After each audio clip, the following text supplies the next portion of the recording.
Hey everyone, welcome back. Today, we're diving into the Stripe API. I'll show you how to get your free developer account and find the keys you need to start building.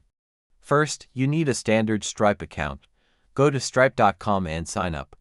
Once you're logged in, you are already in your developer account. The dashboard is your command center. Now, to use the API, you need your secret keys. These are like special passwords for your code. To find them, look at the top right of your dashboard. Click on the developer's link.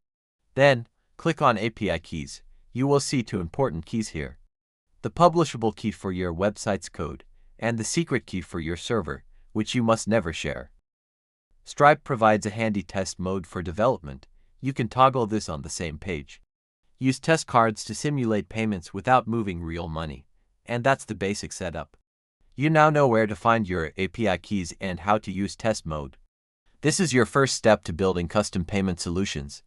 If this was helpful, please like and subscribe for more. Happy coding!